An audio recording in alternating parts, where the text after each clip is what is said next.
A paz do Senhor Jesus a todos, amados do Pai Celestial. Uma ótima manhã de segunda-feira, dia 28 de dezembro de 2020. Que essa gloriosa paz do Senhor Jesus possa estar no teu coração. Não só nesse restante de 2020, mas por todo 2021 e até o Senhor Jesus voltar para nos buscar. Ele prometeu estar conosco todos os dias, até a consumação dos séculos. Então ele prometeu e ele é fiel e justo para cumprir. Graças a Deus por isso. Ficamos uns dias sem poder gravar, porém hoje estamos aqui de volta. Vamos estar orando agora nesta manhã, Jó, capítulos 35 e o 36, para a gente repor a leitura já do final de semana. Capítulo 35 tem apenas 16 versículos. Ele vai trazer como o cabeçalho para nós: o bem e o mal não podem afetar a Deus, mas algumas vezes, por falta de fé dos aflitos, não os ouve.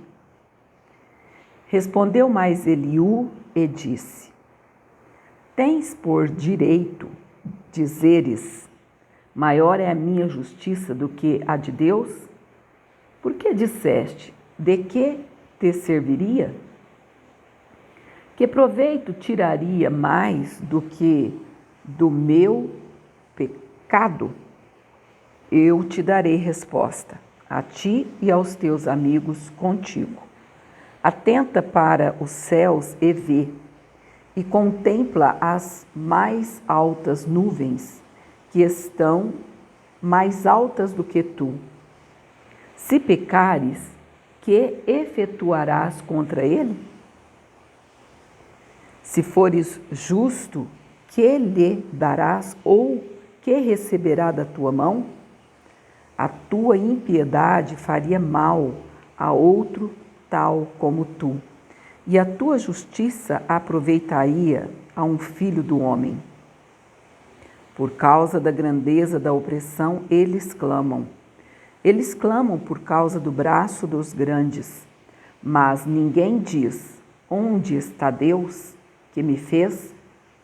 Que dá salmos entre a noite?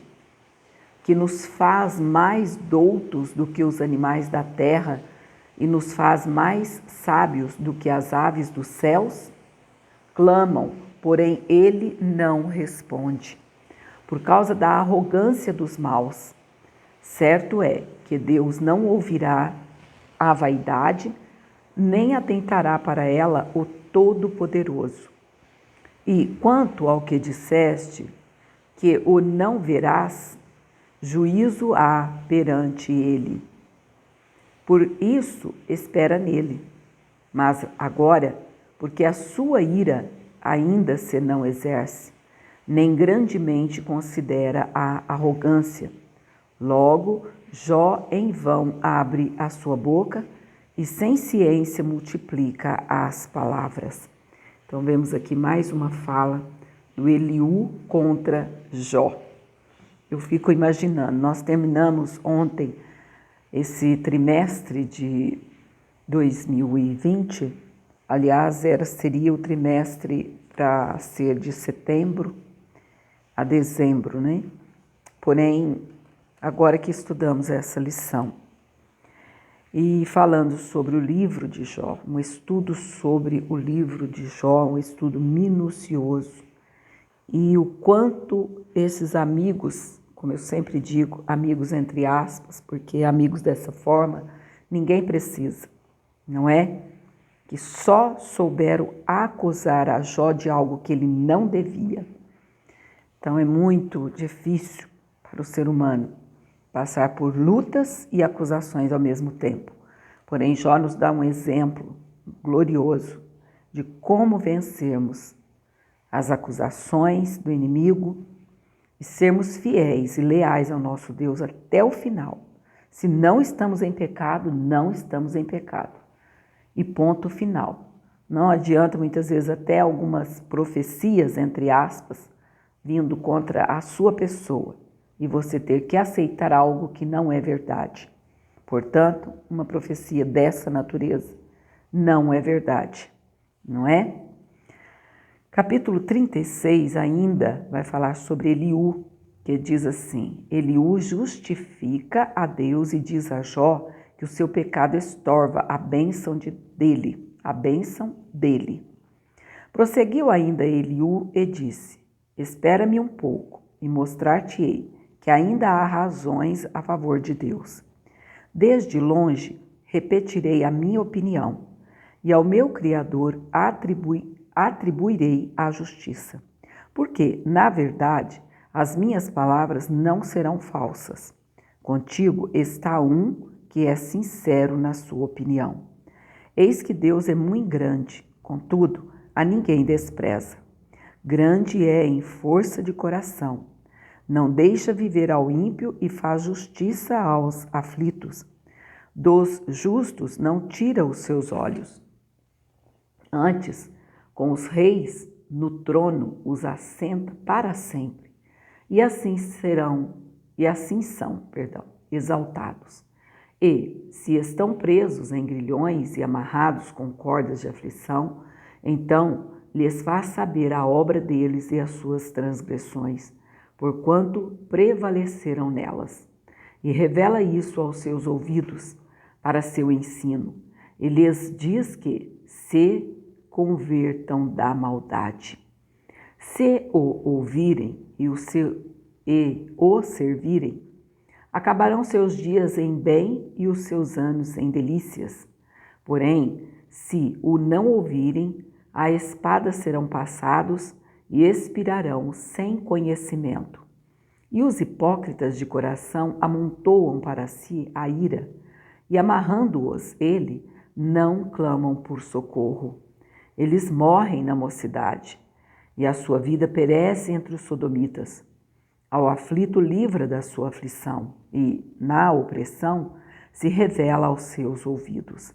Assim também te desviará da angústia para um lugar espaçoso, em que não há aperto, e as iguarias da tua mesa serão cheias de gordura. Mas tu estás cheio do juízo do ímpio. O juízo e a justiça te alcançam, porquanto há furor. Guarda-te de que, porventura, não sejas levado pela tua suficiência, nem te desvie a grandeza do resgate. Estimaria ele tanto tuas riquezas, ou todos os esforços da tua força, que por isso não estivesses em aperto? Não suspires pela noite, em que os povos sejam tomados do seu lugar. Guarda-te e não te inclines para a iniquidade, porquanto isto escolheste antes que a tua miséria. Eis que Deus exalta com a sua força quem ensina como ele? Quem lhe pedirá conta do seu caminho, ou quem lhe disse, tu cometeste maldade? Lembra-te de engrandecer a sua obra que os homens contemplam. Todos os homens a veem, e o homem a enxerga de longe. Eis que Deus é grande, e nós o não compreendemos, e o número dos seus anos não se pode calcular, porque reúne as gotas das águas que derrama em chuva do seu vapor, a qual as nuvens destilam e gotejam sobre o homem abundantemente. Porventura, também se poderão entender a extensão das nuvens e os trovões da sua tenda? Eis que estende sobre elas a sua luz e encobre os altos do mar. Porque estas coisas julga os povos e lhes dá mantimento em abundância. Com as mãos encobre a luz e a proíbe de passar por entre elas. O que nos dá a entender o seu pensamento, como também aos gados, acerca do temporal que sobe. Então aqui, amados, terminamos o capítulo 36, lemos o 35 e o 36, já vamos estar orando, sabendo que o Senhor é dono de tudo, dono dessa chuva torrencial que está caindo ali fora. O Senhor é dono, é Ele que ordena a chuva para nós, Então não reclamemos, amados, porque agora é o tempo dela. Sem ela, os mantimentos não brotam, não crescem, não chegam à face da sua cega, para que o ser humano possa se alimentar. Então, que nós venhamos a dar graças agora pelas chuvas. Foi tanto tempo sem chuva, não é? Então agora precisamos agradecer, porque se o Senhor está mandando a chuva, é porque realmente precisamos, carecemos muito dela, muitíssimo. Ainda que em muitos lugares, até aqui na nossa Uberlândia, tem tido alagamentos, tem tido enchentes, mas isso não é culpa de Deus, é culpa do ser humano, que coloca casas onde não deve, que tapa córregos, não deveria tapar, e aí a gente vai vendo a consequência, todos os anos. Mas a culpa não está em Deus, a culpa está no ser humano que invade o lugar da natureza. Oremos nesta manhã, entregando ao Senhor mais uma vez toda a nossa ansiedade, porque Ele, como sempre, tem cuidado de nós e Ele não vai mudar, Ele permanece para sempre. Paizinho querido, eu te agradeço, Senhor, mais uma vez, por mais esta rica oportunidade que o Senhor tem nos concedido, de meditarmos mais um pouquinho na Tua palavra, Senhor, que o Senhor é todo poderoso, que o Senhor criou a chuva, que o Senhor faz, Senhor, com que tudo aconteça no seu tempo. O tempo da seca já passou. Agora estamos nesse tempo maravilhoso, que é o tempo da chuva, das águas torrenciais sobre a terra. Ainda que, como eu disse, Senhor, o Senhor não tem culpa das enchentes, de forma alguma, mas nós mesmos somos os culpados. Nós invadimos a Tua natureza, tapamos os córregos. Senhor, fazemos tantas coisas erradas. Porém, a Sua misericórdia ainda está sobre essa humanidade.